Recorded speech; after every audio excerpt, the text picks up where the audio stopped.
với hi India thì sao thì là paha ni ya hay India lên cái ra bạn cái lệ đó ra là hiền là một món ăn ngon lành mẹ cả nó không còn được kiếm nó sao mà hết căng ra rồi ha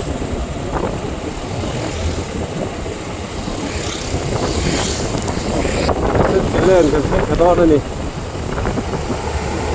cái lên có còn đâu hay ở đây có tầm ai cái này về RV cái thằng tôi đã hiện đến RV về chỗ là lùn về thấu mấy xuân phát sang apa tôi đã hiện truck terminal khách hàng lẻ chia này truck bắt tầm khóc mày cô vẫn môi về là bằng Paris hay môi liên tục đứng thế vẫn môi em trò là hiện petrol pump SL xài lâu fuel khách lẻ đó tôi đã hiện là mi thấy mồi lẻ đàn hít trò hay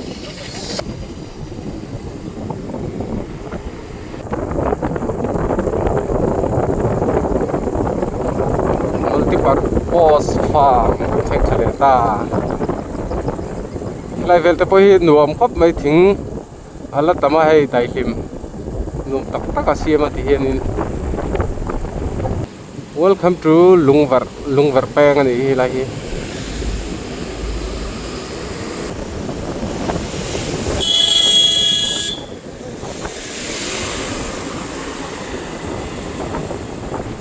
khop mai emergency đâu anh đi ha ra xì mũi gần xanh lẹt ta lúng khóc vậy AI hiện say ra là lúng dọc dọc anh đi ha lấy em đó nó gần xanh lẹt đó thì hiện mà liền thắc khóc vậy sao hey liền thà này lấy nửa mua tặng ăn giò hun à chôn mò thế mình giò thấy hun à chôn nó xì ra khi đến mình khinh cần là tụt phút bắt ống hal đó na chán lướt tục cả him lướt tục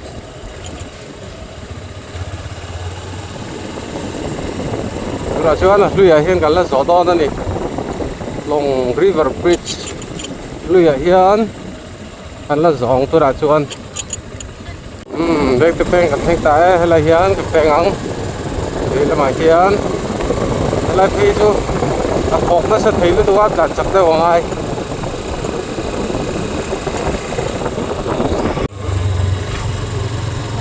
so video khác cái gì so thành ra đi tới ôi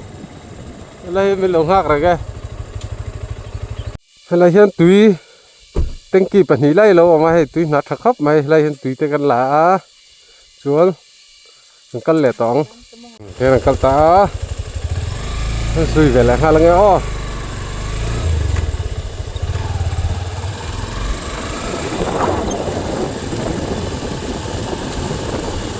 vì cái này khởi cho con đại sòng sòng với lòng này nó không dễ chưa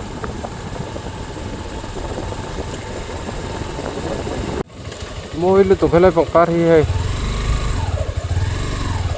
môi về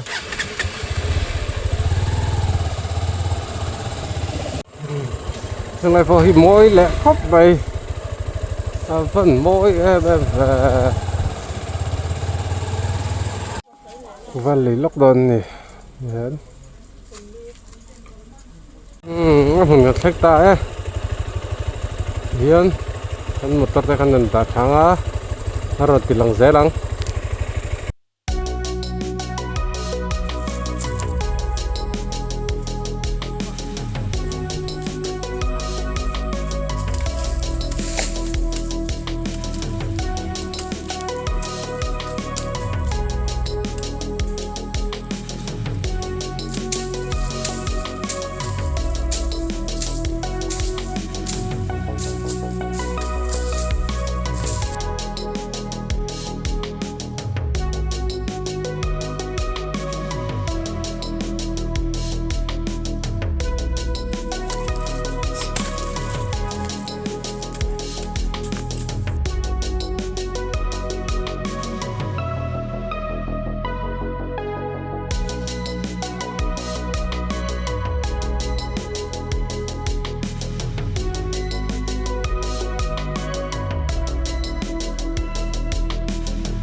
thì hiện cần thì phải bốc thấy đấy ăn sang bốc hay phải rau về tao khắp mày hu lại về lại tôi khoan thầy ăn thua mày ăn mặt cha tí về ăn sang bốc á hay là hiện xem cần là khom lẽ hay cần hà là phải phải về uất tao mày hay muốn nuông tao khắp mày mày hết làm bằng tập bốc hi cần thì phải á hay là hiện xem rong cần hà lẽ hay thì hiện lại tập bốc cần thì phải với cái gì khu hey ăn nuông tao khắp mày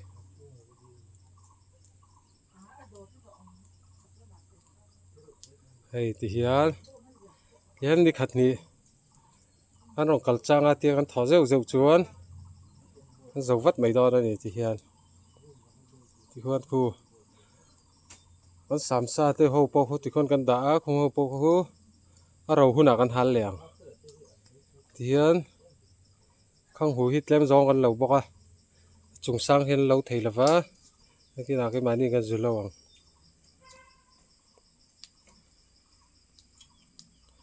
phải rau về tao khắp mày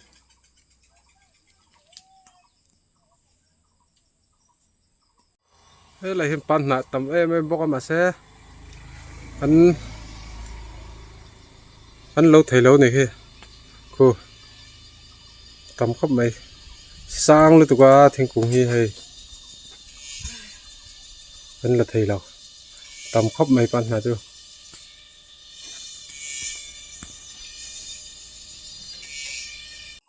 mà lên thì hiện thấy tới gần thác dấu tao không hồi tới gần lầu bóc à hay cô vào nè nên không hồi tới gần thang dấu mà họ dai gần ra tao đó này với cái thỏ may gần thịt lại dưới hàng hay cái tì phải chiên cái tì phải tấm vé khóc mày cái nuông to khóc mày hay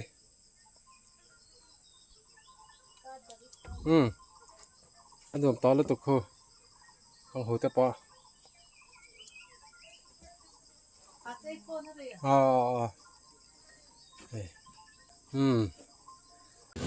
họ lại tí here đến hắn họ lại tao đó đây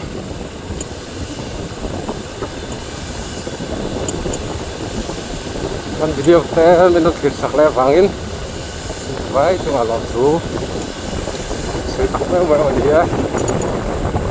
un man lo la rak tu la